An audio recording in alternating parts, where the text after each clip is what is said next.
ketika meninggal, kita harus bisa pastikan betul-betul meninggal seseorang itu. Ya, makanya kadang secara medis dikatakan meninggal ketika memang sudah batang otaknya nggak ada reaksi, atau dari mata. Biasanya seperti itu, matanya sudah putih atau terbalik. Ya, tapi itu kadang nggak cukup untuk memastikan meninggal atau belum, gitu ya. Nah, Bante pun ada beberapa case ketika lagi di rumah duka, atau mungkin setelah medis sudah dikasih ya dilabelin meninggal, dikatakan meninggal, mereka tiba-tiba keluar air mata mayatnya. Ya, dengan mungkin ada darahnya gitu, keluar air mata. Nah, seperti itu. Nah, mungkin mereka kemungkinan ya, kalau ini mereka masih sadar, masih hidup tapi lemah sekali. Kesadarannya masih ada. Ini bisa terjadi. Ya. Jadi kalau kita bayangkan, artinya kesadaran itu kan ada, berarti dia masih bisa merasakan. Nah, kalau masih hidup lalu dikremasi, itu dia akan merasakan. Ya, ini sentuhan ini kan kesadaran, artinya sentuhan, ya kan, badan, pota baramana bisa dikatakan sentuhan. Nah, ini kan merasakan dibakar, artinya dia akan mengalami ya penderitaan karena dibakar itu sendiri. Kalau memang dia memang belum betul-betul meninggal pada saat itu, masih ada kesadarannya walaupun lemah. Jadi hadaya waktunya masih ada. Gitu kan. Ya akhirnya karena mengalami itu, ya dia masih sadar, nah itu terbawa, dan mungkin dia terlahir lagi entah sebagai makhluk apa yang bisa memberikan pesan, ya pesan ke anaknya, ya mungkin menjadi dewa tingkat rendah, atau juga menjadi peta yang punya kekuatan untuk memberikan pesan ke anaknya dalam mimpi. Atau bisa juga para dewa yang mungkin bersimpati ke mamahnya ini, atau ya ke keluarga kita, memberitahu dengan menyamar dalam mimpi, istilahnya menyerupai keluarga kita, memberitahu apa yang dia alami. Itu bisa saja. Ini kemungkinan ini banyak jadinya. Ya, artinya memang belum pasti itu, tapi itu ada kemungkinannya. Mungkin para dewa ini memberikan pesan bahwa ya, waktu dikremasi mamanya masih hidup, artinya masih ada kesadarannya, akhirnya dia merasakan penderitaan karena dibakar. Ya, seperti itu. Ya, memberikan pesan itu kira-kira. Dan akhirnya dia jadi entah jadi peta atau apa. Mungkin saja itu. Bisa juga dia jadi makhluk itu yang memberikan pesan, atau makhluk lain yang memberikan pesan. Itu bisa saja.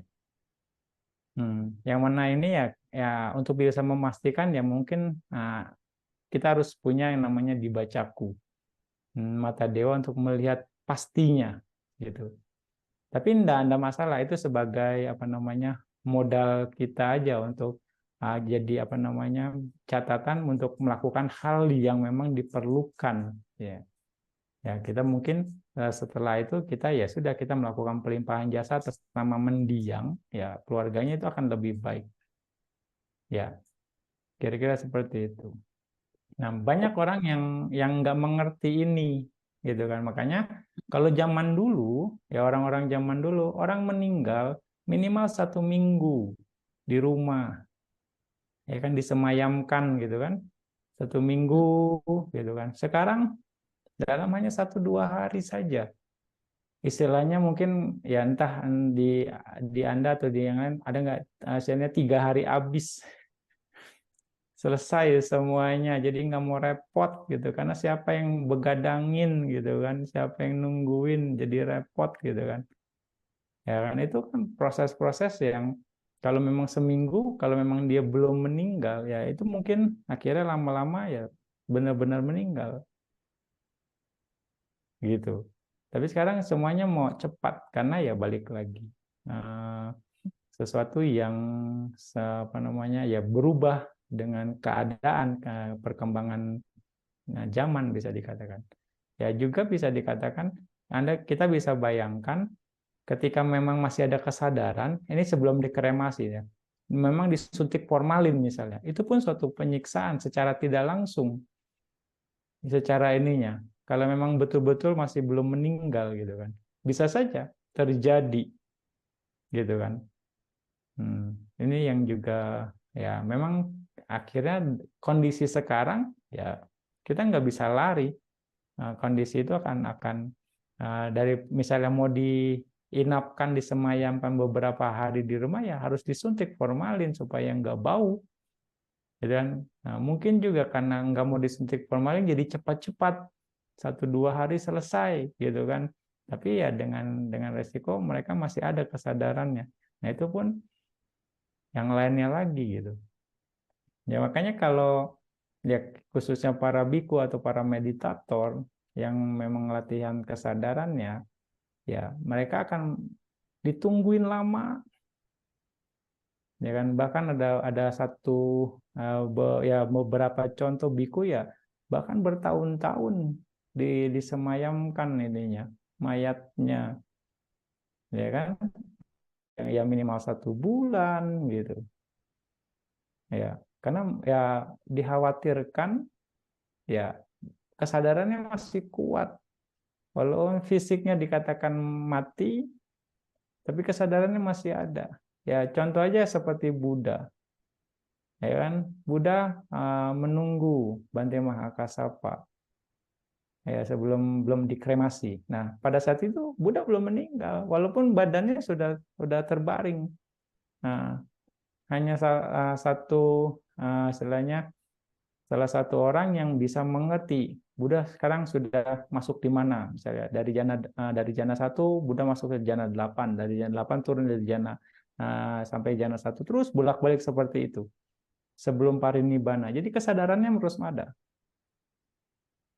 Nah bagi umat yang awam nggak ngerti, tapi bagi mereka yang paham, oh Buddha sekarang masuk di sini, Buddha sekarang masuk di sini terus berpindah-pindah kesadarannya. Sampai akhirnya begitu ya Bante Mahakassapa sudah mendekat, sudah ada ya, udah akhirnya masuk di jana keempat kalau nggak salah. Akhirnya ya parinibbana totally. Setelah itu baru dikremasi. Nah, itu proses kesadaran yang terjadi. Nah makanya ini pun ya sekarang perkembangannya seperti itu. Ya kalaupun misalnya nggak dikremasi, kalaupun misalnya dikubur, ya mungkin merasa pengap, mungkin di mimpinya pengap ini, nggak bernapas, nggak ada oksigennya, karena begitu belum meninggal langsung ditanam, gitu, bisa dikatakan. Hmm, ya bisa saja balik lagi.